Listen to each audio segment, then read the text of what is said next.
Fala pessoal, muito bem-vindos. Hoje uma edição especial aqui de podcast, um especial Top Log.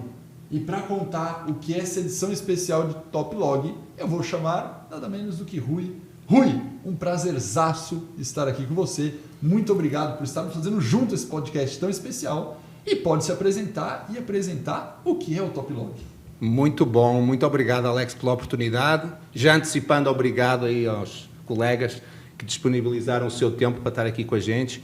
Prazer enorme. E assim, o Top Log, antes de mais, também é inovação. Então a gente gosta de trazer coisas novas, de testar formatos diferentes. Então obrigado, Alex, pelo teu tempo também, pela disponibilidade. E vamos lá. Então assim, Top Log, a base do Top Log é a colaboração indústria-varejo. Então um programa inovador no mercado brasileiro, mas inovador quase uns 20 anos atrás, quando foi criado na primeira vez. Ao longo do tempo, a nossa empresa sofreu bastantes momentos mais difíceis, bastantes mudanças, e em 2022 nós resgatamos esse programa. Então, em 2022 a gente resgatou pela importância, a gente acredita demais no valor da colaboração, seja para melhorar a eficiência da cadeia de abastecimento, acho que a gente vai até conversar um pouquinho sobre isso. A gente acredita que na relação entre fornecedor e varejo na cadeia de abastecimento, é um ganha-ganha. Então, se a gente conseguir ser mais eficiente, todos ganham e no final ganha o cliente. Então, essa primeira edição do Top Log foi de relançamento, foi um resgate desse valor da colaboração e um resgate, nós estávamos no início de um momento muito importante na empresa, de turnaround, o resgate do GPA, dessa marca forte no mercado brasileiro. No segundo ano, que foi o ano passado, a gente teve tanto sucesso que a gente já decidiu assim, não pode ser só, o Top Log não pode ser só um dia que a pessoa vai lá celebrar e receber prémios. Virou a semana Top Log. Então a gente começou a agregar momentos importantes porque, além de tudo, a gente quer dar uma oportunidade a todos os profissionais que trabalham, seja no varejo, seja na nossa empresa, seja nas indústrias que nos atendem, uma oportunidade de eles se desenvolverem e celebrarem a sua profissão e o trabalho que eles fazem em prol do cliente. E essa segunda edição foi muito focada na paixão pelo cliente. Então, o valor que está por trás da colaboração é encantar o cliente final, a pessoa que consome aqueles produtos. E só vai conseguir fazer isso se a gente realmente tiver o produto disponível. E agora, nesta terceira edição, né, a gente já está olhando para o futuro. A gente fez o turnaround, as coisas estão indo bem, a gente está conseguindo evoluir bastante e o Top Log é uma alavanca de inovação, para gerar resultados. Então, hoje, por isso, até esse formato novo e essa maneira diferente de tentar comunicar com todos, é um pouco por causa disso. Então, esta nossa terceira edição, muito focada em olhar o futuro. Porquê? Vamos entrar em um ciclo de 2, 3 anos, onde a gente espera levar o Grupo Pão de Açúcar e a satisfação do nosso cliente a um outro patamar. Então, pessoal, espero que gostem, né? Espero que gostem da semana do Top Log, espero que se divirtam bastante, mas também aproveitem para aprender um pouquinho, para trocar experiências e para a gente fazer do Top Log, do Grupo Pão de Açúcar e dos nossos clientes o melhor lugar para se comprar e cada vez mais felizes. Obrigado, Alex. Muito bom. Vou falar em termos aqui de acadêmicos, né, de trends, mas aqui a gente é muito mais prático do que acadêmico na questão do livro e artigo publicado, a gente é muito mercado. Você pega a paixão pelo cliente, por exemplo, existe já a longa data, quando eu digo longa data, para mim não são 20 anos, são 5, 3, tá? Porque aqui a gente é muito rápido. Mas já está falando assim uns 5 aninhos, 6 aninhos sobre Customer Centricity como essência, né? Então você vê que você indicou o farol ali para o paixão pelo cliente que entra numa lógica muito forte de Customer Centricity como diferencial competitivo. E agora também estamos falando mais fortemente nos últimos 2 anos, lógico que eu já dou palestra de transformação digital há 8 anos, mas os últimos 2, até por causa da IA generativa, está muito forte tecnologia e está muito forte ter que inovar e começar a trocar tudo. Sempre teve inovação, mas a tecnologia está dando uma puxada e você já colocou inovação, né, como um drive central que vai ser apoiado por tecnologia. Obviamente não é só isso, mas a tecnologia passa como um meio muito importante aí da gente fazer isso. Mas vamos apresentar, né, Rui, nossos outros convidados aqui. Por favor. Fátima, pode se apresentar. Muito bem-vinda. Muito obrigada, Rui, pelo convite. Um prazer estar aqui representando muita responsabilidade os fornecedores, né? Bom, eu sou a Fátima, tenho 20 anos de experiência aí na indústria, sempre na área de supply chain, e tive o privilégio de trabalhar do outro lado, no varejo, por 5 anos, e isso me ajudou bastante aí a ver de maneira mais holística a importância desse papel de colaboração entre indústria e varejo. Customer Centricity é uma das prioridades da Nivea. A gente está trabalhando bastante nisso para que o cliente tenha mais voz nas tomadas de decisão dentro da companhia, porque às vezes a gente toma uma decisão achando que é o melhor para a companhia sem perguntar para o cliente se ele faria a mesma coisa. E a gente está entendendo que Customer Service, por exemplo, não é uma área, é um drive de crescimento e que a gente tem que apostar aí nos próximos anos. Em relação à inovação, às vezes na indústria não está tão ligado à tecnologia, mas pode ser a inovação de um produto ligado a uma agenda de sustentabilidade, pode ser uma maneira de abastecer de uma maneira distinta, diferente, tirando, por exemplo, plásticos de embalagens que não são utilizadas nem por nós, nem pelo varejo. Então, inovação está em tudo. Não é só em tecnologia, mas também em produto e em processos. Muito bom. Você quer já falar, Jonah? Já fala, né? Posso falar sim. Muito obrigado, Alex. Queria primeiro agradecer a oportunidade de estar aqui, né? Rui, pelo convite. Oportunidade de estar aqui lado a lado com a Fátima, conhecer você, Alex, e as instalações aqui da Live University, aliás. Belíssima casa, parabéns. Muito obrigado. Eu sou o Dionaldo, eu estou hoje como diretor da Business Unit de Supply Chain da Neogrid, uma empresa que tem mais de 20 anos de mercado. Então, assim, quando a gente fala de inovação, lógico, uma empresa de tecnologia e software, ela precisa viver esse âmbito da inovação quase que no seu DNA, né? Mas eu te digo que ouço e fico bastante curioso, porque o nosso dilema hoje no mundo de tecnologia é como é que a gente ganha mais sotaque de negócio, né? Porque durante muito tempo a tecnologia se sustentou por ser tecnologia, inovação, né? O brilho da novidade. Mas hoje o nosso propósito, muito inspirado pelo nosso fundador, é fazer com que os nossos clientes vendam mais e com mais margem. E por isso a gente trabalha com foco de redução da ruptura, né? Ao mesmo tempo que a gente consegue reduzir os estoques e ter aí um bom equilíbrio, né? Para que o cliente perceba um alto nível de serviço, não se decepcione quando ele vá às compras, mas que os nossos clientes tenham uma eficiência operacional. E esse desafio, lógico que ele recruta pessoas, processos e tecnologia, mas recruta muito da gente, que está muito imerso ali em tecnologia, entender o negócio dos nossos clientes. E aí o que eu brinco muito com a minha equipe nada como o calor da Kombi, né? Nada como você desenvolver um software na prancheta, desenvolver em laboratório, mas ir a campo, né? E essa oportunidade que a gente está tendo aqui hoje é a oportunidade que eu busco quase todos os dias, de estar com os nossos clientes, estar com os nossos parceiros, para que a gente possa entender e viver um pouco mais a necessidade do dia a dia, que vai muito além, né, só da gente imaginar como é viver como é, né? Então esse é o grande desafio. Eu quero estar estou muito agradecido por estar aqui com vocês. Muito bom, muito bom. Rui, eu acho que a gente tem, no mínimo, no tempo aqui do nosso podcast, 2 grandes agendas. Falar de colaboração e falar de inovação. Boa. Né? Isso aí já vai puxar outros assuntos que são tendências, como você já tocou, ESG é uma grande trend, tecnologia, transformação digital é uma outra trend. Mas vamos começar com colaboração. E aí eu quero, Fátima, Rui, Dionaldo, quero ser muito pragmático, prático, porque colaboração é uma palavra que é igual estratégia para mim. Quando você fala, o que é estratégia? Aí você fica divagando e não consegue tangibilizar o que é colaboração. Então, ao invés de falar o que é colaboração, eu quero exemplos de colaboração. Porque se a gente der uns 3 ou 4 exemplos cada um, você vai falar, agora está mais fácil de entender. Então, Fátima, vamos começar. Vamos para a gente fazer uma rodinha, certo? Dá um exemplo de colaboração. Ok. Prática aí com o GPA. Bom, a gente tem uma interface de colaboração com o GPA há muito tempo. Há muito, muito tempo. Antes do resgate, a gente já colaborava com o GPA. Mas eu vou te dar um exemplo. Nós, Nivea, éramos muito fortes em personal care. Então, a gente vendia muito sabonete e desodorante. Só que a meta da empresa é ser a número 2 de skincare no mundo. Então, a gente está fazendo uma mudança para diminuir a importância. É muito importante desodorante e sabonete, claro, mas isso é giro.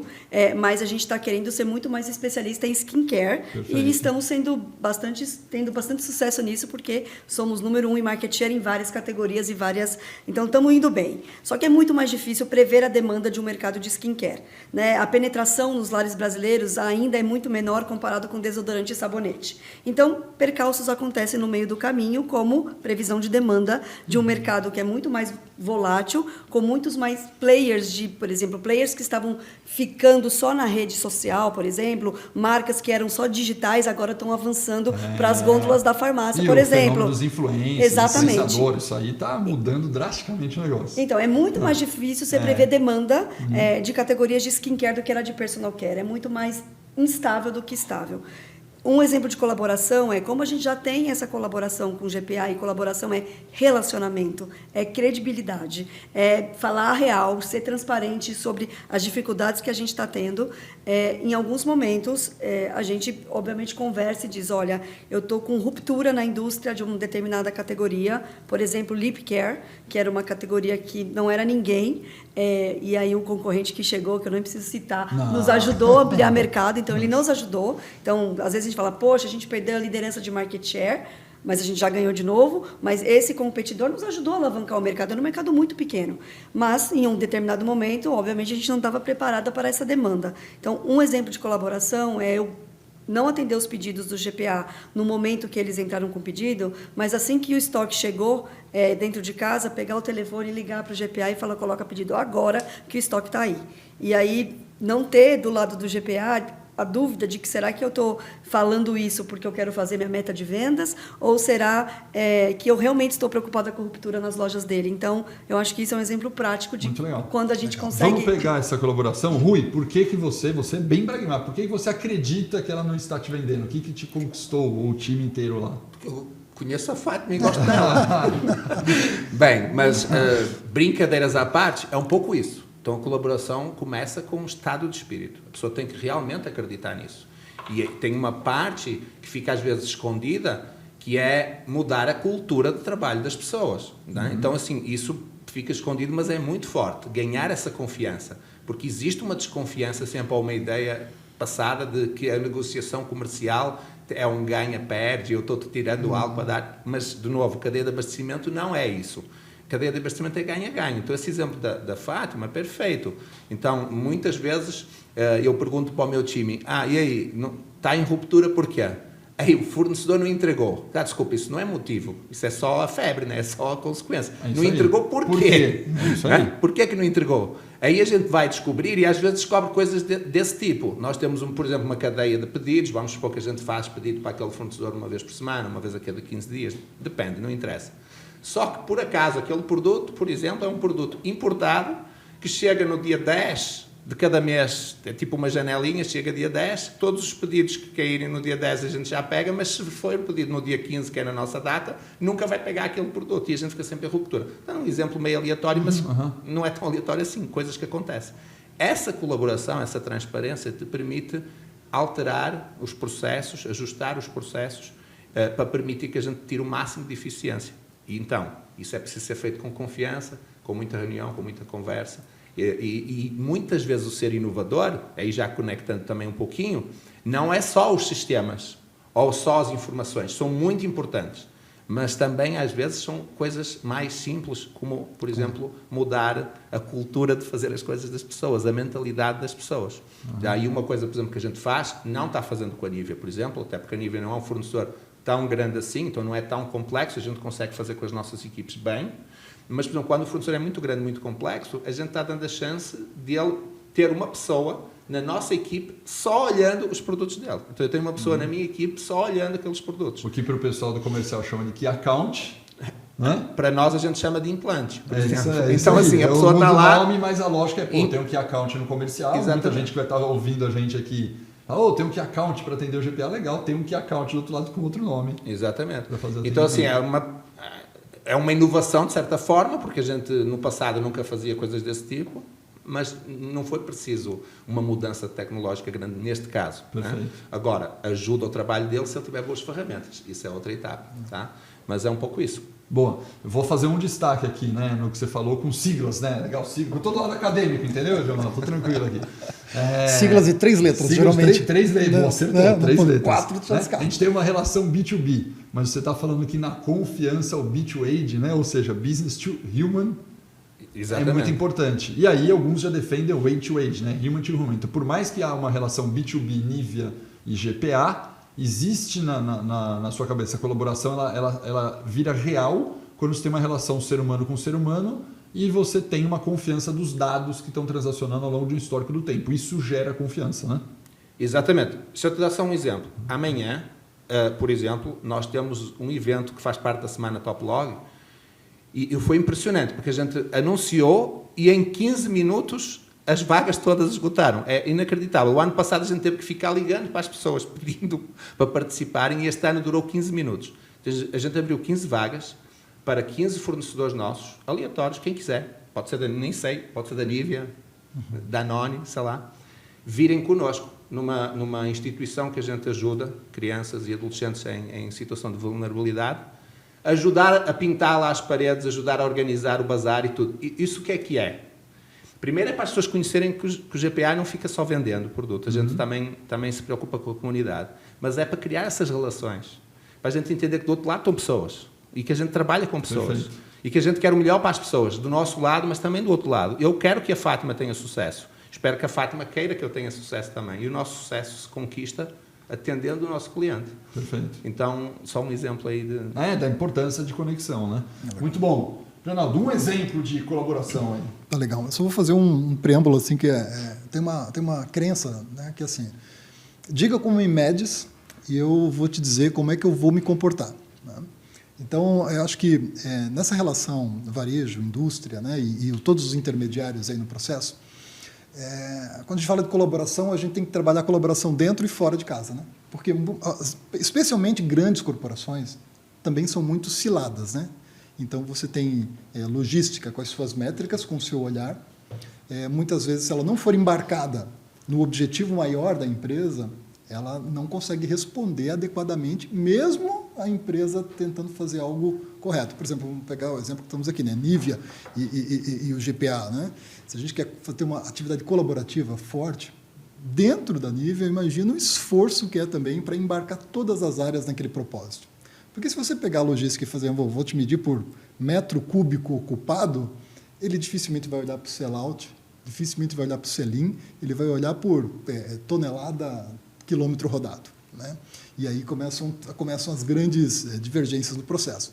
Então, eu me admiro e fico muito, muito contente ao ver, assim, por exemplo, empresas como GPA, Nivea, que dão exemplos colaborativos em que eles chegam a transacionar. E aí, entrando na tua pergunta, o que seria um bom exemplo, né, de colaboração? Quando o varejista consegue colaborar o sell-in, não apenas o sell-in e o sell-out, porque começa a olhar o comportamento do consumidor no chão de loja, que isso seja traduzido para o fornecedor de uma forma que ele, dentro de casa, também colaborativamente, consiga responder isso. Ao ponto em que ele consiga questionar, sugerir, porque muitas vezes o conhecimento que ele tem contribui para o conhecimento que o varejo tem, e aí você pode chegar num match muito melhor do que quando você está olhando isoladamente. Então, um exemplo altamente colaborativo é quando eu consigo colaborar desde o comportamento do consumidor no chão de loja, passando pelas necessidades do centro de distribuição, colaborando isso com o fornecedor e permitindo que o fornecedor reaja, né, para o seu propósito, o propósito do varejo. Esse, para mim, é o exemplo supra-sumo assim, de colaboração, quando a gente fala aí dessa cadeia hoje, varejo e indústria. Muito bom. Você falou um negócio muito importante, KPI. O que ele falou de KPI eu acho incrível, porque é uma verdade absoluta, né? Há uns 10 anos atrás, mais ou menos, na nossa maratona do Supply Chain, a gente chamou um americano da Universidade de Ohio, japonês por origem, né, chamado Dean Kashuagi, eu nunca vou esquecer. A gente chamou ele como palestrante internacional, keynote speaker. E ele falou o seguinte... Ele tem um livro escrito de value base e tal. Você chegou a... Não lembro, não, Natal. E aí, o conceito... Eu vou resumir, obviamente, drasticamente, que o conceito é complexo. O conceito dele é que não deve existir contratos. Não deve existir contrato entre as empresas. E aí, isso aí, você imagina ele palestrando, nossa, que a gente está querendo... Não combinou com o jurídico. Não combinou com o compliance. Não tem que existir contrato. Nesse momento, já você vê todo mundo daquela mexida na cadeira, você fala, não, porque ele falou uma relação de valor de confiança e colaboração, o contrato não ajuda em nada. E aí ele começa a explicar que deve ser, na verdade, contratado e trabalhado uma confiança entre os fornecedor e cliente, e que os KPIs são decisivos para a escolha dos KPIs. Se o cara está performando ou não está performando. Só que o conceito é muito mais agregador. E eu dou um exemplo que não foi o que ele deu, mas eu vou dar um exemplo lúdico para nós aqui desse conceito. O exemplo é o seguinte: imagina que nós vamos no médico. Tá? Imagina, só porque o Rui está de óculos, vou pegar o exemplo do Rui aqui, né? Porque eu também usava óculos, fui no oftalmo. Imagina que o Rui está lá, vai no oftalmo de óculos, o Rui fala, pô, estou cansado do óculos, eu estou pensando em operar. Eu operei, né? Miopia, laser e tal, 10 anos atrás. Aí chega o Rui e fala, eu vim aqui com esperança de tirar meu óculos, uma operação. E aí o Rui vai no oftalmo, e aí ele chega e fala, eu quero fazer cirurgia laser. Imagina o Rui, eu quero fazer cirurgia laser. Médico, calma, vamos ensinar, eu quero fazer cirurgia laser, eu quero fazer em tal máquina, tal dia no hospital e tal medicamento. A pergunta é, você faria isso, Rui? Você vai determinar todo o tratamento médico, você decidiu o que vai fazer, ou você vai esperar o médico? Eu ia esperar o médico. É isso. Eu ia esperar o médico. Parece meio idiota, não parece uma pergunta dessa? Parece. A pergunta é, pensa num cenário de logística, contratação de frete logístico. É muito comum, não vou usar a Nivea apenas como exemplo, né? É muito comum Nivea ou qualquer outra empresa chegar lá e falar, bom, eu quero contratar você para fazer por frete, tanto lugar, o contrato é desse jeito, do meu jeito. Quem que é o especialista em frete? Ele. É ele, não é a Nivea. Mas por que a Nivea está determinando todos os critérios para aquela em transação. cima do negócio da transação? E aí, o fato da Nivea determinar os critérios, que deveria ser o especialista e não, porque aí entra a relação de confiança e colaboração, né? Em vez de ser o especialista, não. Você determina o que você quer com o seu critério, coloca um contrato que do outro lado, o fornecedor, por um SLA, por uma questão de multa, vai jogar uma penalidade embutida no preço ali e automaticamente você cria uma relação de não confiança e colaboração, que automaticamente você cria um sobrepreço, porque o cara vai colocar a multa do SLA, que ele sabe que ele não vai entregar, na conta do cliente para pagar. E ele fala que quando você rompe e cria um elo de conexão, e por exemplo, vamos usar esse exemplo do frete, não do médico, né? O exemplo do frete que é legal, você fala, cara, por que eu estou pagando frete estou pagando o transporte por número de frete? A pergunta é, ele vai querer cubar melhor? Ele vai querer economizar, em vez de fazer 100 fretes, 90? E a resposta é, não. Não faz. Por que ele vai querer 90 se ele vai perder 10? Exatamente. Agora, se está pelo valor de confiança e colaboração do serviço, ele pode diminuir o número de fretes, continuar ganhando a mesma coisa, eventualmente ganha um pouquinho para lá, ganha um pouquinho para cá. Cara, no dia de hoje vai emitir menos CO2, vai aumentar a meta do net zero, mas no contrato estabelecido com critério de não confiança e colaboração, você deixou e o cara nunca vai querer diminuir de 100 para 90. Vocês acham muito louco esse conceito ou não? Ó, eu vou responder sua pergunta pegando o gancho do meu amigo ali. Como você divide na companhia para todo mundo saber quem são as contas prioritárias, né? Então, no caso da Nivea especificamente, a gente tem segmentação de clientes. Colaboração não é para todo mundo.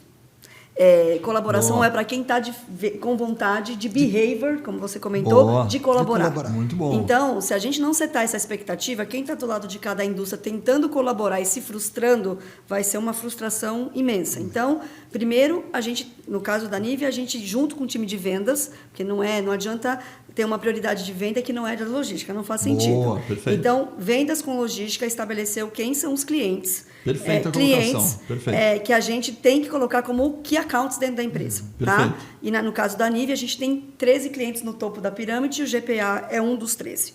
Eu tenho mais 12 como top prioridade. Perfeito. E por que eles foram eleitos como prioridade? Porque eles são importantes em vendas, eles são importantes em market share, eles são as nossas vitrines de exposição de inovações. Então, tem conceitos ali de business para eleger esses clientes. Quando a gente elegeu esses clientes, também tem um lado olhando se o cliente está a fim de colaborar. Perfeito. A fim de colaborar, mesmo que eu seja pequena, num varejo alimentar, né? Já falei que na farma é mais fácil, porque eu sou muito relevante do e que no GPA. Seria uma idiotice se ele não quisesse colaborar com a gente na farmácia. Mas num indireto alimentar ou num cash and carry, por exemplo, que eu sou pequena, o cliente tem que ver valor nessa agenda. E ele tem que ver valor porque ele também tem trabalho. Perfeito. Qual é o trabalho dele? Ele tem que compartilhar as bases dele comigo. Então, ele tem que confiar que eu vou usar as bases dele de maneira íntegra, ele tem que mandar o estoque dele, se ele está abastecendo o CD, a loja de maneira correta, porque às vezes eu pego a ineficiência dele e ligo para ele, Rui, tem estoque no CD, mas não tem na loja, você que está comendo bola. Então, essa relação, então, a colaboração, só respondendo de maneira prática, esses 13 clientes dentro da minha empresa está espalhando para todo mundo. Todo mundo sabe que esses 13 precisam de tapete vermelho, prioridade de alocação no estoque e o meu on time, eu não tenho problema com transportes. Para esses clientes, a gente monitora muito próximo e escolhe as melhores transportadoras, muito baseado no nível de serviço dela, mais do que no custo. Boa. Para estes 13 clientes. Exatamente. Perfeito. Ok? Legal. Perfeito. Agora, respondendo KPIs. Eu também acho que a gente só melhora aquilo que a gente mede, tá? Eu acho que a gente só melhora aquilo que a gente mede, mas a gente precisa escolher os KPIs de maneira correta. Então, vou te dar um exemplo que está me penalizando. Fill rate, hoje, é uma das métricas bastante importantes dos programas de premiação. E, basicamente, o que ele é bem básico. É o que eu pedi, você me entrega. Completo correto. É isso. Completo correto. Bem baseline, né? Mas, infelizmente, é aquilo que eu estou falando, tá? Eu estou num momento difícil. Eu já ganhei uma série de reconhecimentos no GEPlog como nível. E dessa vez eu espero um abraço, né? Porque, No mínimo, um abraço eu garanto. Carinhoso. porque foi um ano muito difícil, né? E como eu falei, sem dar desculpas, mas é um ano muito difícil. E como a gente está fazendo um turnaround, saindo um pouco de personal care para skincare, nós estamos numa curva de aprendizado. Falta capacidade, é mais difícil prever o mercado. Então, uma série de coisas. Então, fill rate, propriamente dito, a gente não está bem. Né? E não está bem, não é lá, não está bem em várias empresas. Mas aí a gente foi olhar, mas fill rate é pedido não recebido, né? E a gente não está bem. Vamos olhar na segunda camada. A segunda camada, ele não está zerado de estoque. Porque no passado, ele já tinha pedido. Então, as minhas rupturas momentâneas hoje, se ele tiver um bom estoque dentro de casa, ele não vai sentir essa falta. Perfeito. O fill rate vai estar prejudicado, mas a ruptura vai ser um pouco mais controlada. Então, o meu time, sabendo que nós estamos com processos internos ruins de disponibilidade, virou para esses 13 clientes e está focado mais na ruptura. Sim, o fill rate está muito ruim, porque é pedido versus recebido, mas eu estou olhando a ruptura aqui para mim, o que mais... Vou fazer uma pequena interrupção rápida, porque no final das contas está vendendo É na isso. ponta. É isso. Né? Não pensar, está vendendo na ponta para o cliente, Sem mesmo dúvida. que o fill rate não está batendo. Não está bom, não É está isso aí. bom. Então, a gente está olhando a ruptura, né? A maneira como a gente encontrou de agregar valor ao cliente, mesmo estando num ano ruim de disponibilidade, né? Perfeito. Então, e aí uma outra coisa que eu aprendi no varejo. Quando eu estava no varejo, eu odiava quando eu colocava um pedido para um cliente, para um fornecedor, e esse fornecedor tem cadastrado comigo um lead time de 15 dias, e quando chegava no dia da entrega, eu descobria naquele momento que o pedido que eu fiz de 100, ele me entregou 80. Eu ia saber 15 dias depois que o pedido... Eu perdi 15 dias gastei meu cash, porque quando você faz pedido, o varejo guarda dinheiro, porque está esperando receber. E aí, depois de 15 dias, o pedido não veio completo. Então, uma outra coisa, eu prejudico o KPI da Nivea, mas toda semana eu limpo carteira do GPA. Então, eu sei, por exemplo, ele me pediu 100, eu só tenho 80, eu não espero ele ver na entrega que eu não entreguei 20. Eu ligo Você já avisa de largada. no mesmo vai dia, 80. no Vai mesmo 80. dia, eu falo, limpa sua carteira aí, porque 20% eu não vou entregar. Com que propósito? Para que no próximo pedido automático que ele faz na semana seguinte, ele tente de novo. Porque se eu não fizer isso, ele vai ficar 2 semanas esperando a minha entrega. algo Isso que não aí, vai que chegar. não vai chegar. Isso joga contra o meu KPI. Mas isso é colaboração, né? É colaboração. Isso é colaboração. Só agregar aos teus pontos, que foram ótimos. Primeiro que a gente também faz isso. Então, assim, nós não temos tempo, porque uma coisa que eu sempre falo para o meu time, e acredito demais nisso, esse negócio do top log, de colaboração, não é brincadeira. É para levar a sério. Então, se a gente vai pedir algo dos nossos fornecedores, a gente também tem que estar disposto a dar algo em troca. Quanto mais não seja, tempo. Né? Não é só tempo, são as informações e tudo, mas as informações até existem formas fáceis de distribuir para todo mundo. Ou seja, a gente poderia distribuir para todo mundo e distribui. Mas é o tempo. Né? E outra coisa, se a Fátima vai investir recursos, né? E está investindo recursos para nos atender melhor, no final ela tem que ver um ganho nisso. É isso. Senão, para que é que ela vai ficar investindo só porque quer? Não, ela tem que ver um ganho. Então, a gente faz a mesma coisa. A gente arranqueia os nossos fornecedores. Claro que o tamanho é importante, mas a gente faz assim. Está disposto, mesma coisa, está disposto a colaborar ou tem condições de colaborar, E vou dizer, tem alguns bem grandes que pela organização deles, pelo momento deles, seja lá o que for, nem estou nem julgando, mas que não estão capacitados para fazer isso. Então a gente simplesmente não faz. Então assim, é bem parecido. E os KPIs, assim, 100% de acordo. Tá? Eu não vou ficar querendo repetir muito, mas o que a Fátima falou é tudo certo, mas a gente, por exemplo, continua medindo o fill rate e penaliza ele um pouco, porque eu sempre também digo, poxa, pedido não entregue, mesmo que não cause ruptura, significa que alguém pediu algo que não precisava. Porque se não está em ruptura, alguém pediu algo que não precisava. Um pedido que não entregue gera alguma quantidade de trabalho. Alguém teve que analisar alguma coisa. Então a gente está jogando o trabalho desnecessário na cadeia. Então tem que medir. Mas, com certeza, a ruptura, no caso, e venda, é o que tem mais peso. Porquê? Porque no final o que a gente quer mesmo é afetar o cliente. Então é o que tem mais peso.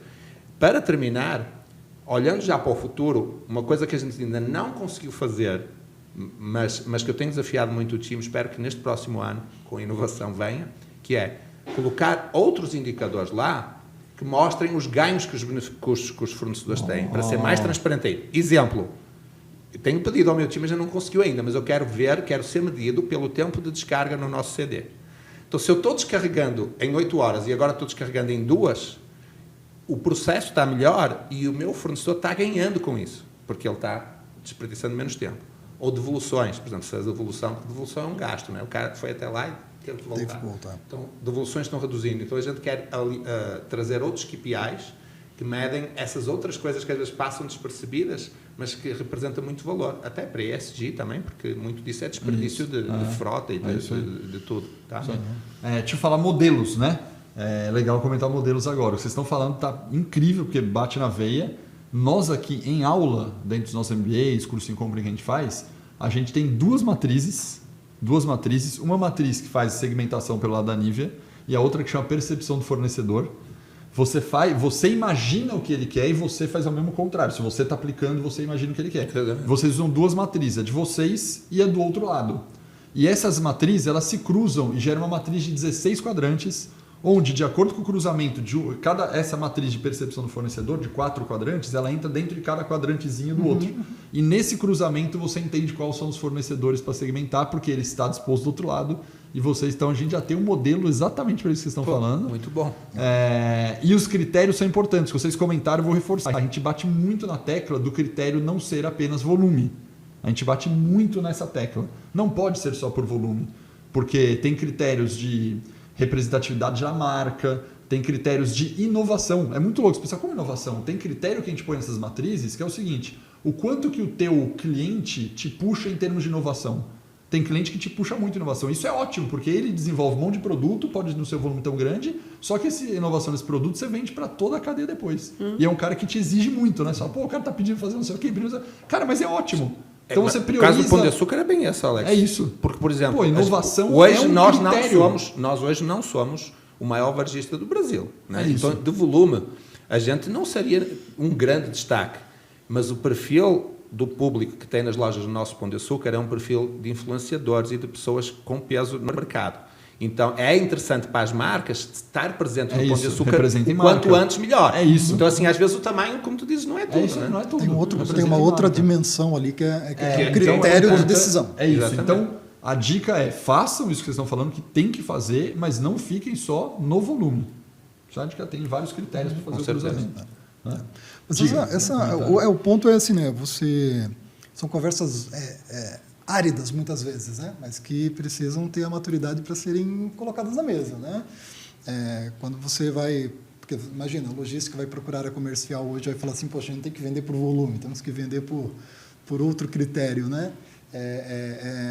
Muitas vezes você tem que botar uma boa roupa para ir para essa conversa com a área comercial, né? Que está ali buscando a meta, né? Aí eu queria lançar, eu sei que o papel de fazer as perguntas aqui tem o Alex, mas eu vou fazer à vontade. Juntando com o que você falou sobre o contrato, né? O grande contrato, a contestação do contrato, né?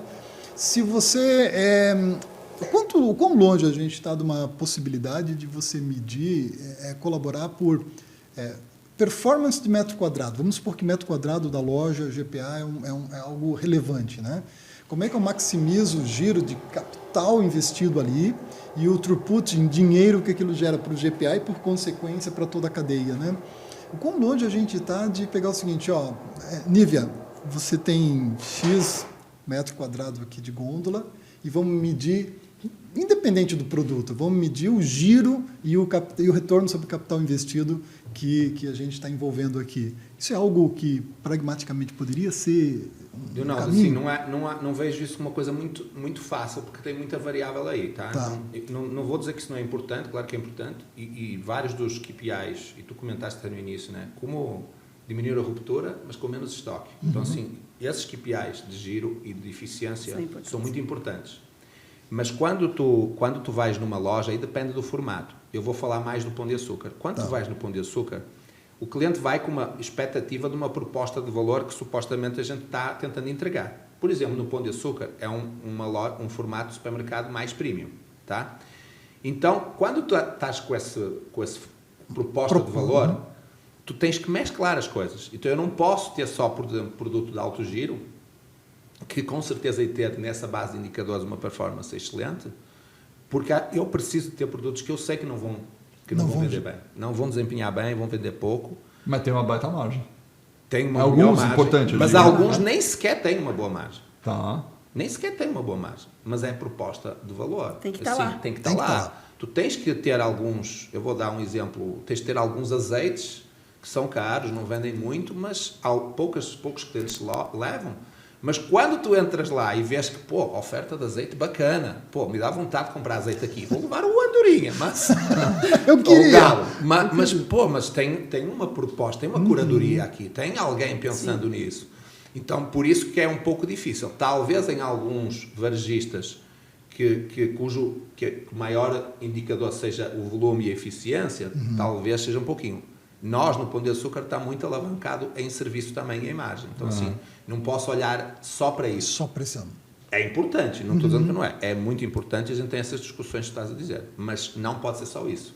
Às vezes tu tens que tomar umas decisões de, eu preciso de passar uma ideia para o cliente de que tem algo mais. Ver como é complexo, né? Essa vida de varejo. E uma coisa bem menos desenvolvida, bem simples, mas que a gente ainda vê oportunidade, justamente por esse movimento do GPA, de voltar, né, no Grupo Pão de Açúcar, a gente claramente vê portfólio que não está adequado com a loja.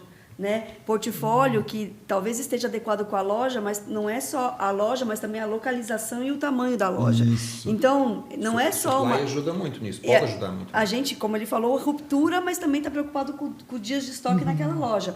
Então, a gente o porta-voz dentro da indústria para dizer, olha, esse item aqui não está performando nessa loja. Esse item, você tem certeza que esse item é um item elegível para estar nesse formato de loja? Porque, às vezes, pelo comercial, quer positivar mais itens. É isso aí. Mas tudo em todo lugar. Tudo em todo lugar. Mas a gôndola não é fixa, né? Então, e a gente continua inovando. Imagina, no mercado de cosméticos, 35% a 40% do ano é inovação, porque ele não para. E onde eu vou enfiar esses 40%? Então, a gente também ajuda nessa discussão de portfólio por loja e o que vai delistar. O que a gente vai incluir? Então, até antes dessa discussão que eu entendi que a resposta do Rui, tem uma coisa bem mais básica, que é definir qual é o portfólio correto na loja, para ajudar na ruptura e no dia de estoque. Não, isso é muito verdade. Tem um clássico, não sei, para mim é clássico, que já é antigo o exemplo. Você vai falar do beisebol do senhor do Walmart, não? Não, vou falar de outro, só falar um básico, que é muito visível, né, para as pessoas, que é a C&A. Né? A C&A no shopping Iguatemi, na Faria Lima, tem um design de loja e as peças de roupa que estão lá completamente da C&A. Com certeza. Público-alvo diferente. E tem gente, né, que fala assim, nossa, vou fazer compra assim, mas eu já sei, eu vou comprar uma roupa muito top. As pessoas se deslocam até a loja do Iguatemi, com a cabeça de falar, estou comprando uma C&A mais premium. Não é muito louco isso? Porque é a mesma loja... Está mudando o negócio e a pessoa se desloca para outro lugar e fala, vou comprar numa premium. Mas Alex, quer dizer uma coisa que está por trás disso, que é super importante. Olha só, vamos assumir agora que o sortimento está todo certo. Todo certo.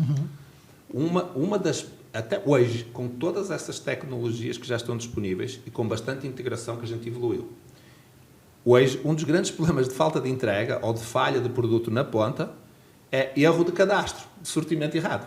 Então, eu defini que eu vou ter este produto na loja X, passado um mês, ninguém sabe explicar o porquê, ele não está lá. Vai ver qual é o motivo, não está mais cadastrado na loja. Então, assim, é inacreditável que a gente discute isso há 20 anos, 30, desde que eu estou no varejo. E a gente evoluiu, mas ainda tem muito esse problema. Por isso que eu digo assim, essas questões de colaboração, a base é ter as rotinas e as bases certas. Então, quando tu tens isso certo, tu começas a poder evoluir para outros níveis. Mas se não tiver essas bases, e essas bases dão mais dor de cabeça do que a gente pensa aqui. Mas você está corretíssimo. Você sabe que eu sou um crítico, né? Dependendo do termo que usa, Master Data, né? Que usa MDM, Master Data Médio e tal. Enfim, cadastro, na prática popular. Eu sou um crítico de muita gente que fala, eu até gostaria de colocar um algoritmo de inteligência ou não sei o quê, pena que o meu cadastro está ruim. E por que eu sou um crítico? Porque as pessoas entram numa paralisia decisória, isso é um viés que a gente tem no nosso cérebro, de não priorizar aquilo porque o Master Data não está certo. Veja, o Master Data não vai estar certo no mundo inteiro. Nunca vai estar certo. Nunca vai estar certo. Nunca vai estar certo. Então, a primeira coisa que eu gosto de desconfigurar é falar, a gente tem problema de cadastro, mas qual que é o plano? O plano é melhorar e sanear o cadastro o melhor possível e fazer junto a colaboração, fazer as coisas funcionarem. Porque você ficar só nessa desculpa de que não dá, não vai. Em termos de tecnologia e serviço, né, Rui, pessoal, a gente já tem hoje empresas especializadas em cadastro, né, que você fala, tá difícil demais. Contrate empresas fornecedoras que só fazem saneamento de cadastro, que essas empresas já usam tecnologia, e a minha recomendação mais recente você consegue usar tecnologia para arrumar o cadastro cada vez mais. Com certeza. É um projeto duro, muita transpiração, mas necessário para fazer alguma coisa. Então, às vezes você tem que passar um ano ali com foco em priorização de cadastro, mas depois de um ano, de repente com um terceiro, com uma área bem feitinha, você desenvolve o negócio e o negócio começa a rodar com muita tecnologia. Hoje o que tem de inteligência, reconhecer, pega item, que hoje você consegue, numa tecnologia de cadastro, subir a foto e a inteligência artificial perceber se, por exemplo, aquele item é parecido com outro, se já tem um parecido que não deveria ir, e falar, você não pode cadastrar ou esse aqui, só por reconhecimento de imagem. Né?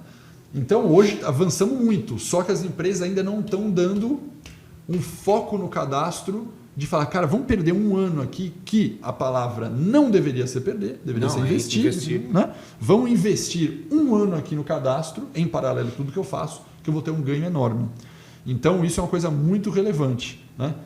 Que você falou, e dá para resolver hoje em dia. Você nunca vai ter 100%, mas você vai ficar longe do caos. Essa é a realidade aqui. Né? Você sofre com isso, Anel Grid? Sofremos e desenvolvemos uma solução para isso também. Né? Tá.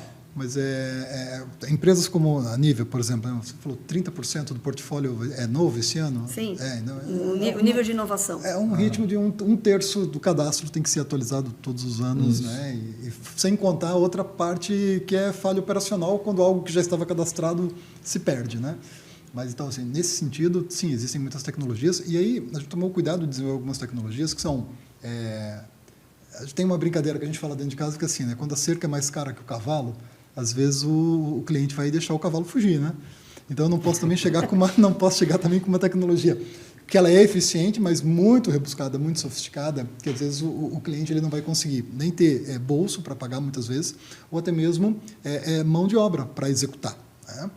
Então a gente foi desenvolvendo vários modelinhos, e uns modelos que são modelos como você falou, poxa, eu quero um básico, vamos passar pelo básico bem feito. Então temos o básico bem feito, até o nível de inteligência artificial, que hoje a gente está usando reconhecimento de imagem e reconhecimento de documentos também. Isso, a gente consegue detectar um pedido, por exemplo, e falar para o GPA, esse pedido que está chegando aqui, ele tem itens que não estão na base cadastral. Né? Isso aí. Ou essa nota que está chegando, que eu consigo identificar a nota também quando ela é emitida no Cefaz, né? Essa nota aqui está carregando alguns itens que não estão no pedido ou não estão na base cadastral. Isso fatalmente vai ser um problema no recebimento. No recebimento, já vai adiantado. Então, quando eu leio do Cefaz, eu consigo avisar com algumas horas ou com alguns poucos dias de antecedência.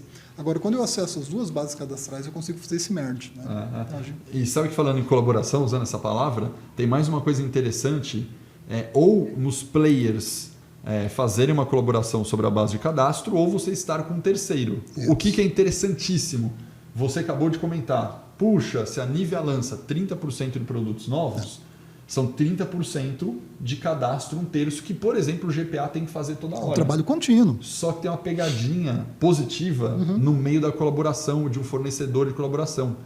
Se você está, por exemplo, com um fornecedor que está prestando serviço para o Pão de Açúcar, para os outros varejistas, para as farmácias, para Parará, quando a Nivea vai fazer um negócio, eu vou inventar uma marca aleatória aqui, a Droga Raia, né? A DPSP, ela cadastra o lançamento da Nivea novo, colaborativamente, ele está na mesma base, quando o Pão de Açúcar for olhar o produto da Nivea já está cadastrado. Isso já acontece hoje. Já. Então, na hora que você com o fornecedor, você tem um banco de dados central, digamos assim, onde a Nivea vendeu pela primeira vez, entrou no cadastro desse banco de dados central. Só que aí, quando for Pão de Açúcar, já está cadastrado. Ele não tem que cadastrar o produto. Mas eu tenho já está cadastrado o item lá. É um item de colaboração super interessante, né? Você vai crescendo em cima de não ter que fazer o trabalho interno toda hora. Mas tem uma outra, adicionando a isso, assim, por exemplo, se a Nivea hoje colabora a base de cadastro dela e atualiza a base de cadastro dela com uma empresa como a Neogrid, por exemplo, o GPA, eu não preciso que o GPA tenha a mesma nomenclatura. O GPA pode ter a nomenclatura dele. Isso. Eu faço o depara. Isso que eu estou falando. Você faz o depara. E aí ele tem a autonomia, a liberdade para fazer as trocas que ele tem aqui, sem eu precisar fazer necessariamente, nem tudo que o GPA fizer aqui eu preciso repassar para a Nivea, e o contrário também é verdadeiro. E claro, à medida que eu vou ganhando escala nessa higienização e atualização da base, aí você chega a uma Drogasil, por exemplo, né, quer se conectar, ela também pode partir do ponto... ela não precisa ir do ponto de partida do zero, né? Que eu vou pegar a base da Nivea, porque eu já tenho. Eu faço só do deparo em diante. Isso, é isso aí. Então isso acaba dando um ganho de escala, um ganho de produtividade. Né? É isso aí. Para a gente fechar, existe um conceito que evoluiu muito nos últimos 10 anos, que se chama SNOP, Sales and Operation Planning. Ele evoluiu bastante, a gente bate nessa tecla, já envolveu hoje crescendo para IBP, Integrated Business Plan, para. Isso aí, cara, a gente fala bastante, tem evento, tem case em cima de case, as empresas estão melhorando bastante. Só que existe um conceito quase da mesma data, chamado CPFR, que é o conceito de colaboração. Né? Collaborative Planning, Forecast and Replenishment de fornecedor e cliente. E eu não vejo isso funcionar na prática. Como é que o SNOP evoluiu tanto e o CPFR, que é eu brinco aqui, lógico, eu estou simplificando o conceito, mas é como se fosse um SNOP entre cliente e fornecedor, né, de uma maneira bem simplificada, lúdica aqui da minha parte, mas isso não evolui. Por que vocês já têm, vocês conseguiram implementar com alguém, vocês acham que vai evoluir ou isso nunca a gente vai chegar nesse nível de colaboração? Quem quer começar? Pode ser você, Rui, vai lá. Bem, a gente evoluiu, sim, e já tem casos de, não 100%, também nunca as coisas são 100%, mas de evolução grande. Qual é o grande problema? Vamos lá. Primeiro, a indústria faz isso, é muito mais evoluída nisso, toda a parte de fabril, produção e tudo precisa disso muito, mas tem um time lá que fica planejando quanto é que vai vender. Né? E a gente precisa de fazer isso um pouquinho, também faz um pouquinho isso. Mas acho que a Fátima tocou no principal ponto. Né?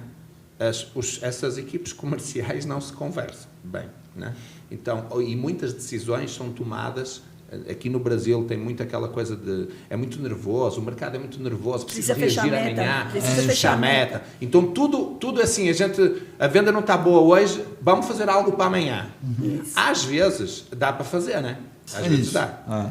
Mas muitas vezes não dá. Tipo, o produto precisa de um tempo para ser produzido, transportado, levado. Então, isso é a principal falha. Essa, eu diria que ainda hoje é a principal falha. Perfeito. Quando a gente consegue fazer aquilo, a Fátima descreveu isso super bem no início, de juntar as pessoas, criar uma rotina, né? De fazer esse forecast junto, né?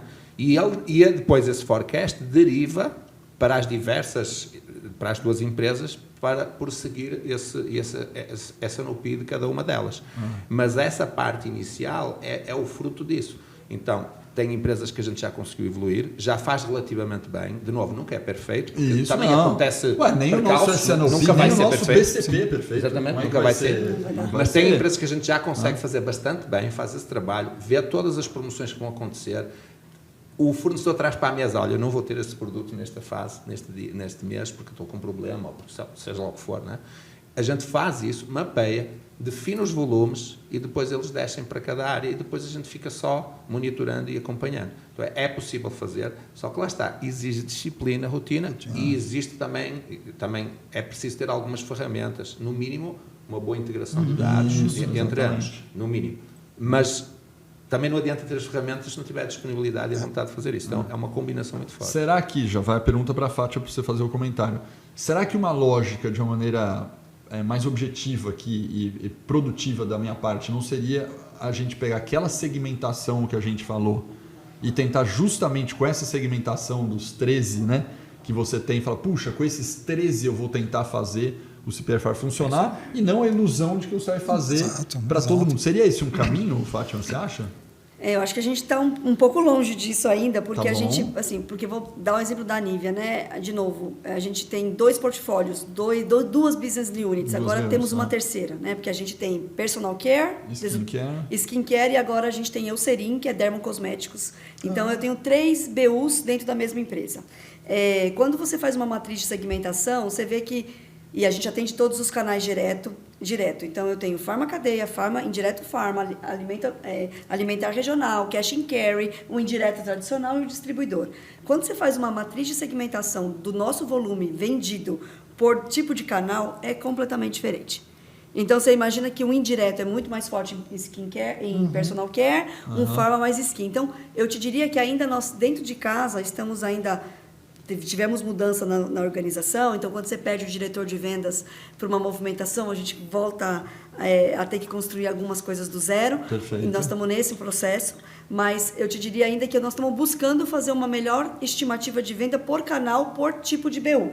Se é skin, se é perda ou não. Vamos chegar no nível cliente, mas ainda hoje a nossa grande dificuldade é pegar a nossa estimativa de venda, que é do mês, e conseguir segmentar ela por portfólio, se é skin, se é personal, se é derma, por canal.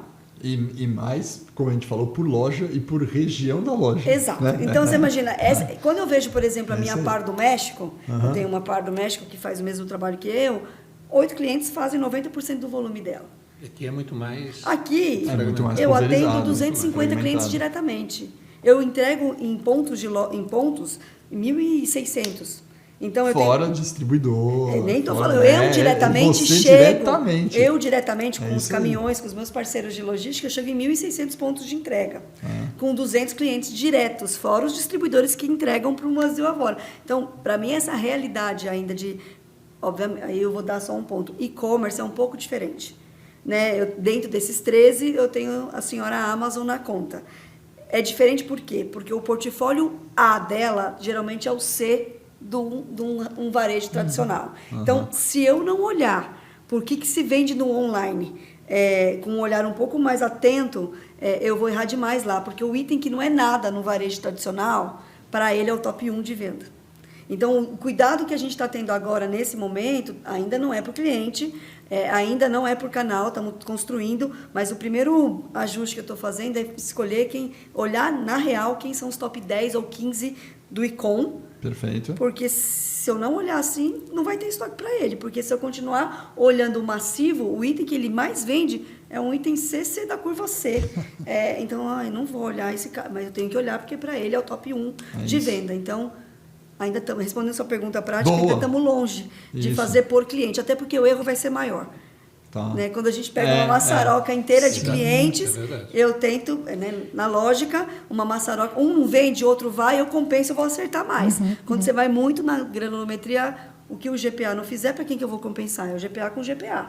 Então, Diana, se você tivesse que chutar, você acha que daqui 10 anos existe uma probabilidade de a gente ter para uns top relacionamentos PFR funcionando? Assim, deixa eu dar primeiro uma notícia não muito boa, depois eu contemporizo com algumas coisas boas. Chute. Não, assim, eu trabalhei na Holanda de 2014 até 2018, né? foco em varejistas, indústria, e o nosso conceito era suportando projetos de CPFR. E o que tecnicamente, tecnologia, assim como a gente descobriu na pandemia, quando a gente teve que mandar todo mundo do escritório para casa, não faltava tecnologia para as pessoas trabalharem de casa. Isso aí. Para suportar o CPFR, não falta tecnologia para isso. Eu acredito piamente nisso. O que falta é maturidade de processos e pessoas. E os projetos que eu vi afundarem, para mim é profunda, trago cicatrizes até hoje com isso, é que ou o varejo ou a indústria, por não estar totalmente madura, né? Estou falando de Europa 2014 e 2018, hein? Não está totalmente madura, explorou demais uma oportunidade. Então, por exemplo, quando o varejo abriu a prateleira, a indústria explorou demais a prateleira e empurrou produto que não girava, produto que não estava adequado, como a Fátima falou, ao perfil do consumidor, quis fazer experimentação com a prateleira do varejo. E aí as decepções vieram, e começa todo o processo de rollback. Se quebra a confiança. Se quebra a confiança. Aí a colaboração. Que é o tema desse podcast, colaboração. Né? Então, eu vi isso acontecer lá. E aí, no Brasil, eu acho que a gente tem uma boa estrada de maturidade e uma estrada de coisas básicas, como foi dito aqui, para a gente fazer.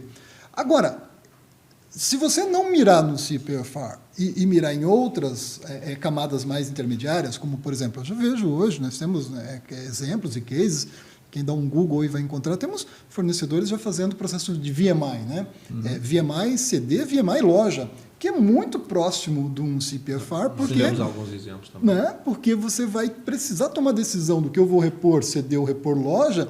É inevitável, você vai ter que conversar e colaborar num nível de informação que é muito, muito próximo de um CPFR. É lógico que no Brasil, como um país com magnitudes continentais e sazonalidades, e se uma... É mais difícil que Holanda. Fica aqui. Às vezes o pessoal falava lá para mim assim, mas no Brasil... Deve ser Sergipe, não? Não, eles falavam assim para mim, mas no Brasil vocês fazem esse nível de rastreio? Nossa, eu não sabia que vocês tinham essa tecnologia para isso. Eu falei, também, aqui na Holanda você faz assim, você sabe onde está o produto, né, pô? No Brasil, não, você tem que correr atrás, né? Mas olha só, aí nesse sentido, eu entendo que existem processos, existem luz no fim do túnel, eu vejo grandes benefícios serem alcançados quando você começa a colaborar informações de chão de loja, começa a dialogar num nível mais estratégico, num nível mais envolvente. Agora, claro, tem questões de produto, categoria, né? Se você sai hoje um influencer do BBB, usa o teu produto, mesmo sem combinar contigo, explode uma demanda e às vezes o comercial quer aproveitar aquela demanda, vai forçar demais ali, vai faltar em outro lugar. Então, eu acho que o ponto plano é uma trilha, não é um trilho. Né? Então, a gente tem que planejar, óbvio, mas ele é uma trilha, não é um trilho. E aí a gente tem que colaborar a informação numa velocidade e num nível de colaboração que a gente consiga reagir rapidamente, buscando não sacrificar relações. Porque se eu ver uma oportunidade de GPA hoje, vou aproveitar ela e sacrificar a relação com outros, o amanhã pode ser diferente. Né? Então, é como manter esse equilíbrio, essa gongorra, esse bom senso. Mas deixa lançar uma luz de esperança aí. Que é, assim, fatos. Tá? Não vou abrir os nomes dos fornecedores, mas fatos. De 2022 para cá, a gente começou a investir forte em colaboração. Legal. Fortes. Na atitude, nos processos, nos KPIs, tudo isso. Assim, do ano passado para este ano, todos os meses tem um fornecedor que a gente está batendo recordes de ruptura, que nunca... E maior parte deles batendo o recorde deles também. Tipo, nunca vi isso. Então, assim, dá para fazer. Dá para fazer. Só que, de novo, exige bastante esforço e muita determinação e consistência. A toda hora a gente insistir nisso e não desistir ao primeiro empurrar ou ao primeiro coisa, porque vai acontecer. É varejo, é difícil, não é fácil. Mas a gente não pode desistir, tem que insistir nisso e acreditar no longo prazo vai trazer benefício. E aí, já que falámos de livros, queria só até, para quem gostar, não é um livro muito fácil de ler, mas tem um livro em inglês, ainda por cima, não tem tradução, chamado Flowcasting, que é de um cara, eu acho que o nome dele é Mike Doherty, não sei, mas eu conheci o cara no Canadá quando trabalhei lá. E o conceito muito simples, que é, na realidade, né, o produto, o forecast do produto vem daquele cliente que compra aquela lata de Coca-Cola na loja.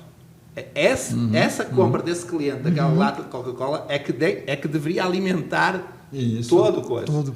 Ali é que está a base da previsão da demanda. E ele dá o exemplo assim, que todo mundo faz previsões. O financeiro faz uma previsão de demanda, né?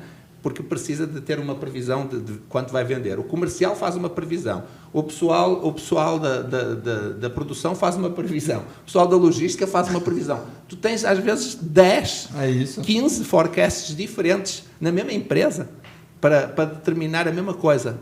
Mas a base de tudo é se aquele cliente vai levar aquela lata ou aquele... Enquanto o consumidor... Ou aquele desodorante. Ou A lata Nivea. a lata Nivea, a famosa lata Nivea. Enquanto o consumidor não comprou, né? Enquanto o consumidor não comprou e não passou no checkout, na verdade, ninguém na cadeia vendeu, né? Exatamente. Exato. Isso aí. Exatamente. Exato. Então a base está ali, né? Exato. Enquanto Rui. não passar no checkout, Ninguém não tem vendeu. nada, é isso aí. Você só transferiu estoques, na verdade, Exatamente. né? Rui, para fechar aqui o nosso podcast, mas pode ser que a gente deve um tempinho, queria que você falasse qual a tua expectativa de inovação. Se você tivesse que fazer um top 3 dos fornecedores, de falar assim, o que eu espero de inovação dos meus fornecedores? Qual seria um top 3 assim? Tá, então assim, top 3, pô, difícil ter top 3, mas tudo bem, vamos lá. Um deles, eu acho que a gente tem provas também, e a gente tem um modelo de previsão de demanda, mas a gente este ano começou a testar algumas coisas bem simples, e com coisas bem simples a gente já provou que ele não está tão bom assim. Então eu acho que temos, a primeira coisa que eu espero que realmente a gente avance bastante, tem muita ferramenta, a própria NeoGrid também tem, então já não é algo completamente novo, mas acho que a gente precisa de evoluir nessa questão de previsão de demanda. Então acho que é fundamental, de novo, porque isso é a base de tudo. Se a gente não conseguir realmente avançar nisso, acho que faz diferença. Eu tenho uma dor muito grande, e acredito que outros possam ter a mesma ou não, mas eu tenho uma dor muito grande também, porque eu abasteço formatos pequenos. Então, de um ponto de vista de produtividade e eficiência, é duro para mim. É diferente de abastecer uma loja enorme, que a gente vai de pallet e tudo mais. Então, tem duas coisas que são muito importantes, e eu espero que elas surjam fortes aí nos próximos anos. Uma é como usar também a machine learning, inteligência artificial, etc., para ganhar produtividade nos nossos processos do CD, tá? Tem muito dinheiro aí, tá? Então tem muito custo que a gente pode evitar. E o último passo, que eu acho que o Brasil está bem atrasado, eu quando digo Brasil, mais varejo, tá? Talvez na parte de drogarias e tudo já esteja um pouco mais avançado. É como é que a gente traz automação também, porque a gente precisa realmente, cada vez está mais difícil contratar pessoas para trabalhar nos nossos CDs. Isso é um fato, e a gente precisa de alavancar essa produtividade, tá? Sempre foi algo difícil no Brasil, custo de capital alto, mão de obra barata, mas acho que a gente precisa de virar um pouco assim. Então eu apostaria nessas três aí como coisas que eu acho que eu poderia até fazer um blocão, que na verdade você está pensando em inovações para eficiência operacional, né? Bastante. Né? Bastante assim, se tivesse que fechar num blocão aqui. Exatamente. Acho que se procurar... Vamos lá, Jonah, para você. Não queria furar fila, não, mas mas eu corroborando, porque me lembra muito quando a gente sempre discute os grandes gargalos logísticos do Brasil, quando a gente fala de gargalo logístico, não é só logística em si, mas tudo que ele representa na cadeia, né? Que chega o produto ao consumidor. Na hora certa, no lugar certo, na quantidade certa, e é um custo razoável para ser adquirido, né? O Rui tocou nos pontos essenciais, né? Você compreendeu as demandas, né? Entender, fazer a leitura rapidamente, compreender isso de uma forma mais precisa, ter um equilíbrio de custo, né? A gente tem que ter um equilíbrio de custo aí, gargalo de custo no Brasil hoje é um tema, né? É importante. E essa eficiência operacional, porque vindo de automações, né? Porque você hoje tem um trabalho hoje que mesmo que não seja manual, mesmo que mão de obra barata, às vezes inflige ao processo alguns erros, né? Ou alguns vieses que distorcem e acabam trazendo um custo que é muito maior do que o custo só da folha de pagamento. Eu acho que a automação pró-business, pró-processo, ela também entende essa eficiência de processo que no final todos vão ganhar com isso. São os grandes gargalos logísticos hoje identificados no Brasil, né? Perfeito. E você, Fátima, acredito que aqui a gente vai expandir um pouco, porque você, apesar de prestar serviço lá, você tem uma coisa de produto muito forte de inovação, né? Sim. Se você falar como Nivea, não agora pensando necessariamente no GPA, o que você tem de foco de inovação seu lá na Nivea?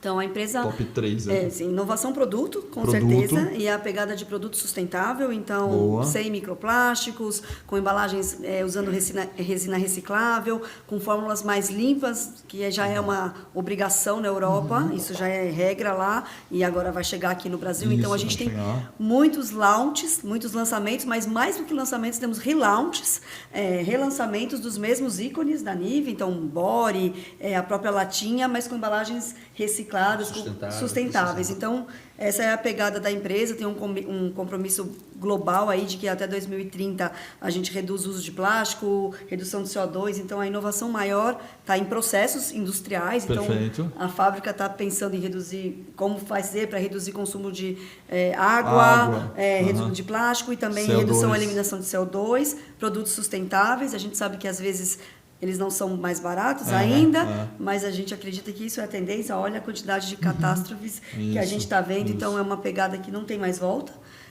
Em termos de inovação do lado de supply chain, eu acho que a inovação, a gente tem bastante inteligência na nossa carteira de pedidos, então a gente tem uma torre de controle, então a carteira está junto com o warehouse também, com frete, debaixo da mesma pessoa, então isso traz agilidade. Acho que a gente pode pensar no que posso trazer de inteligência artificial aí para me ajudar a ser mais efetiva. A gente hoje não processa saldo de pedidos, então a gente não tem saldo de pedidos, mesmo que o cliente aceite. Então, mas dado esse momento que temos algum constraint de produto, será que não seria uma boa alternativa ter saldos de uma maneira mais inteligente? Um tema que me apareceu agora recentemente.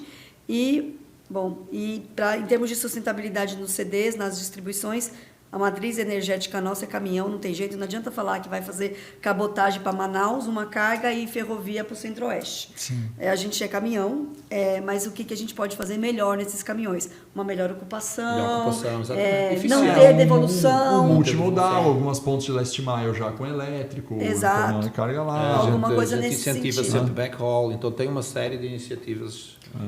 Agora com essa mudança tributária, ver que vai acontecer se os meus CDs estão colocados no lugar que deveriam estar. Então, eu acho que vem aí isso como agenda de inovação. Produto e malha, vamos dizer assim. Colaboramos, falou Control Tower, é um negócio que, nossa, faz 3 anos que a gente está batendo muito em Control Tower. E para mim já até virou velho, né? Mas eu entendo, porque na verdade o Control Tower tem estágios de maturidade, né? Isso que você vai aprendendo. Você fala, eu tenho uma torre de controle aqui, legal. Você pode ter a torre de controle nível 1, ou nível 2, nível 3, nível 4, nível 4. Então, na verdade, que nível de Control Tower as pessoas estão? Se não tiver nada, assim, se for uma empresa com grande volume, grande transporte, deveria ter uma torre de controle hoje em dia, é isso que eu teria a falar como inovação.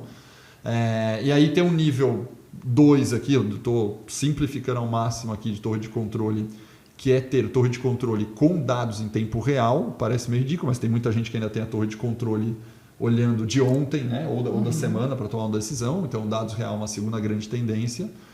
E a outra tendência tem um negócio novo até, chamado Ultimate Control Tower, que agora que eu estou vendo os primeiros, né, não vou chamar de cliente, vou chamar de empresas, né? Primeiras empresas usando Ultimate Control Tower em termos de inovação. E Ultimate tem 2 grandes características chaves. Uma é a questão de integração, já vou dar um exemplo prático disso.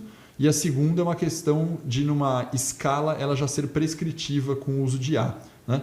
Então, o de ser prescritiva é a própria torre de controle, vendo que, por exemplo, um caminhão está em atraso, ela já pega o algoritmo, toma a decisão, dispara a mensagem para o cliente e sem intervenção humana. Então, uma Ultimate Control Tower ela já tem disparos automáticos de ação direto da Control Tower sem dependendo do ser humano. Isso é uma característica da Ultimate Control Tower. E a segunda é a integração. Né? Dá um exemplo bem simples. Por exemplo, disparar o pagamento e o boleto entrar no financeiro na hora que o caminhão chegou na ponta.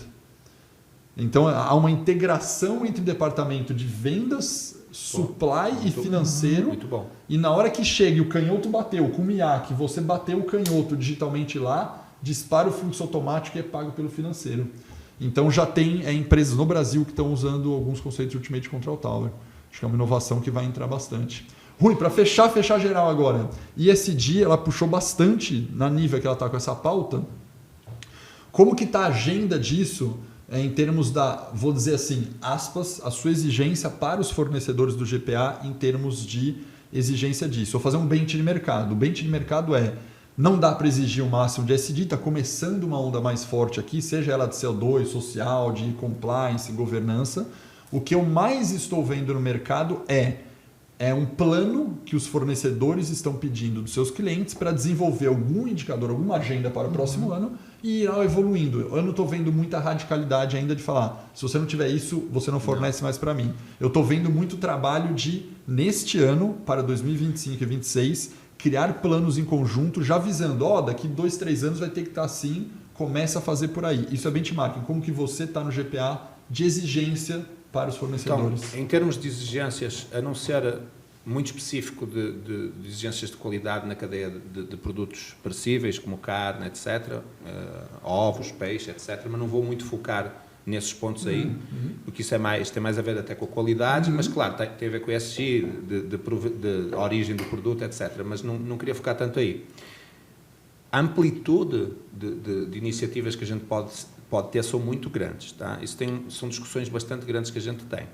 Eu poderia aqui falar sobre N coisas, mas eu vou focar numa forte nos próximos 2 anos, tá?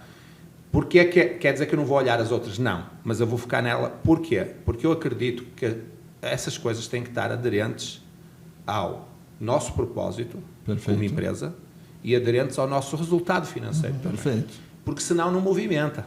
Aí senão a gente vai ficar falando aqui as coisas, mas o movimento é relativamente baixo, pequeno. Principalmente num mercado como o mercado varejista, que é um mercado de margens muito baixas. Dito isso, o meu foco vai ser desperdício de alimento. Tá? Perfeito. O nosso propósito é alimentar sonhos e vidas. E a nossa cadeia de abastecimento hoje, ela desperdiça muito produto. E não é tanto Nivea, o ciclo de produto da Nivea é muito mais amplo, é mais fácil de lidar com ele, mas estaria incluído também. Mas estou falando aqui muito mais de comida. O desperdício de alimentos é gigante, gigante. E nós vendemos alimentos, nós movimentamos alimentos em grande massa. Aí a gente pode fazer uma baita de uma diferença e ao mesmo tempo alavancar o nosso resultado financeiro, porque se não tiver desperdício, nós vamos estar melhor, o nosso fornecedor vai estar melhor e o planeta vai estar melhor. E além do mais tem uma questão ética, que é num país onde a gente ainda vê pessoas passando fome e vê pessoas com dificuldade, jogar comida fora nos deveria incomodar bastante. Então o nosso foco vai ser isso. Por que é que supply é importante? Porque grande parte do desperdício vem de pedido errado, de quantidade errada, que não corresponde à venda que vai acontecer. Então acho que a gente, como cadeia de abastecimento, tem um papel forte, fazendo para o meu time, mas estou falando também para os nossos fornecedores, que nos próximos 2 anos a gente vai atacar isso aí. E eu acho que vai fazer bem para nós como empresas, nosso resultado, e bem para nós como pessoas contribuir para isso aí. Muito bom, eu queria agradecer demais Ótimo. a participação de vocês, acho que foi um bate-papo incrível. Muito bom. E se alguém quer fazer um fechamento, Rui, agradecer aos nossos fornecedores? Eu queria primeiro agradecer demais aí o do espaço, o teu tempo, a tua disponibilidade para estar aqui conosco. Fico muito feliz que dia 7, daqui a uns dias, a gente vai se encontrar de novo lá no grande evento Top Log, todo mundo ansioso por saber quem vai ganhar prémios, quem não vai. Tu vais ver que é uma festa, é uma alegria. A Fátima vai ganhar um abraço muito carinhoso. A Fátima vai ganhar no mínimo um abraço. E o Coffee Break. Eu vou fazer também. Palestras, conteúdos, relacionamento. Exatamente. Dionaldo também está super convidado a estar lá. Muito obrigado por disponibilizar o seu tempo para poder agregar aqui. A Fátima também já está super convidada, mas obrigado por estar aqui. E assim, para o pessoal que nos está assistindo, eu espero que tenham gostado. É algo que a gente quer fazer com mais recorrência. Quiçá, espero eu, criar um hábito. E como eu falei muito no início, o Alex trouxe um negócio que eu nem sabia, esse B2H eu achei legal. B2H, Business to Woman, achei legal. E tem o H2H. Então, assim, de humano para humanos, né? Assim, nós queremos a nossa última meta é o nosso propósito, alimentar sonhos e vidas. Alimentar sonhos e vidas significa atender os nossos clientes que fazem compras nas nossas lojas, que fazem o aniversário dos filhos nas nossas lojas, que precisam do produto para fazer as suas festas, as suas celebrações ou para se alimentarem. Alimentar sonhos e vidas é alimentar os sonhos e as vidas dos nossos colaboradores, de pessoas que começaram no GPA há 20 anos atrás, construíram uma família, né, e vivem graças ao dinheiro, ao seu trabalho, ao seu fruto. Mas também é de todas as pessoas que connosco convivem. Falámos ainda agora da comunidade, né, de reduzir o desperdício, mas também é de vocês que nos assistem, aí a cadeia de abastecimento, os nossos fornecedores. Então, a nossa ideia é também trazer conhecimento, agregar, para que vocês se sintam profissionais cada vez mais valorizados e que o Pão de Açúcar seja um lugar onde vocês vão encontrar bons negócios, vão ganhar dinheiro, porque a gente precisa disso, mas também encontrem um lugar onde tem amigos, onde tem pessoas que querem trocar experiências, trocar conhecimento e ajudar nós todos a crescer. Se nós todos crescermos, o nosso país vai ser melhor, as nossas empresas vão ser melhores e no final todos nós vamos ganhar. Então, Alex, muito obrigado, espero que gostem e até breve, né? Até breve. E não percam o próximo. É isso, pessoal. Um abraço, prazerzão, até breve. Um abraço.